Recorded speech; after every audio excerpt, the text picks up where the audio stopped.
হরে কৃষ্ণ, স্বাগত বন্ধুরা নতুন আর একটা ভিডিওতে। তো বন্ধুরা, আজকেও খুব দারুণ একটা ভিডিও শেয়ার করছি।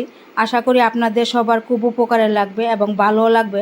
তো বন্ধুরা, আপনারা কি কখনো কলকেট বা এরকম ওষুধের প্যাকেটের মধ্যে ক্লিপ লাগিয়েছেন? না লাগালে একবার অবশ্যই লাগান, আর দেখুন কি ঘটে।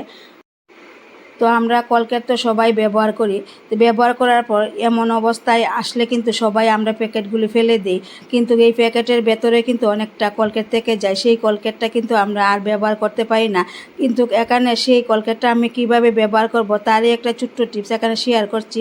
যতই আমরা চাপ দিয়ে উপরে তুলি না, কিন্তু কলকেট কিন্তু আর বের হতে চায় না। সেমভাবে কিন্তু এরকমের ওষুধের প্যাকেটে অনেকটা ওষুধ থেকে যায়, সেই ওষুধ কিন্তু আমরা আর ব্যবহার করতে পারি না। তারই এখানে ছোট্ট একটা টিপস আমি শেয়ার করব, কিভাবে আমরা ওষুধের প্যাকেট থেকে বা কলকেট থেকে ভেতরে থাকা কলকেট কিভাবে ব্যবহার করতে পারি। তো এখানে আমি একটা আটা বেলনি নিলাম। এই বেলনির সাহায্যে চাপ দিয়ে কিন্তু ভেতরে থাকা কলকেট আমি চাপ দিয়ে দিয়ে উপরে তুললাম। উপরে তোলার পরে কিন্তু কলকেটটা উপরে থেকে গেল। তো অনেক সময় আবার কি হয়, কলকেট বের করার সময় অনেকটা কলকেট কিন্তু নিচে নেমে আসে। তো নিচে যাতে নেমে না আসে তারই একটা ছোট্ট টিপস। তো এইভাবে কলকেটের প্যাকেটটা ফোল্ড করতে করতে উপর দিকে তুলতে হবে। তারপর এরকমের একটা ক্লিপ লাগিয়ে দিলে উপরে থাকা কলকেট কিন্তু আর নিচে একদমই নামবে না। তো তখন কিন্তু এই ভেতরে থাকা কলকেট কিন্তু আমরা খুব সহজভাবে আবার ব্যবহার করতে পারবো। যতদিন না পর্যন্ত ভেতরে কলকেট শেষ না হয়, এই ক্লিপটা কিন্তু লাগিয়ে রাখতে হবে। অনেক সময় বাড়ির বাচ্চারা যদি কলকেট ব্যবহার করে, তো এইভাবে কিন্তু ভেতরে থাকা কলকেট যতই চাপ দেয় কলকেট কিন্তু বের হতে চায় না। উপরে তুললেও আবার অনেকটা কলকেট নিচে নেমে আসে। তো এইভাবে কিন্তু সেমভাবে আমি আরেকটা কলকেটও দেখাচ্ছি। এই বেলনির সাইজে কিন্তু কলকেটটা উপরের দিকে তুললাম, আর এইভাবে আমি ফুল করলাম। ফুল করার পর আবার ক্লিপটা কিন্তু লাগিয়ে দেব।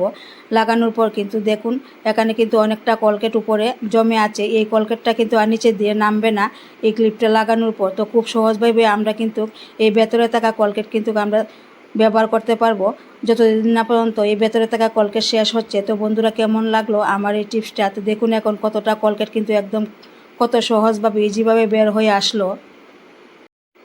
তো এবার আমি ওষুধের প্যাকেটটাকেও সেমভাবে দেখাচ্ছি।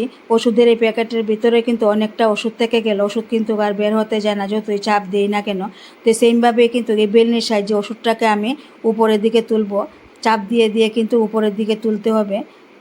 তো আপনারা বাড়িতে যদি এরকম ওষুধের প্যাকেট বা খালি কলকেটের প্যাকেট থাকে, ফেলে না দিয়ে কিন্তু এই টিপসটা অ্যাপ্লাই করে দেখবেন, অবশ্যই কাজে লাগবে। তো এইভাবে আবার কিন্তু আমি ফুল করে করে ক্লিপ লাগিয়ে দেব। তো আমরা কিন্তু এরকমের ওষুধের প্যাকেট থেকে ওষুধ বের করতে পারবো। তো বন্ধুরা, দেখলেন তো আমি কত সহজভাবে ফেলে না দিয়ে পুনরায় আবার জিনিস ব্যবহার করা যায়। তো আপনারা অবশ্যই এই টিপসটা অ্যাপ্লাই করে দেখবেন, বাড়িতে কাজে লাগবে। তো কেমন লাগলো বন্ধুরা আমার ভিডিওটা? অবশ্যই একটা লাইক দিবেন, শেয়ার করবেন, পেজটাকে ফলো করবেন।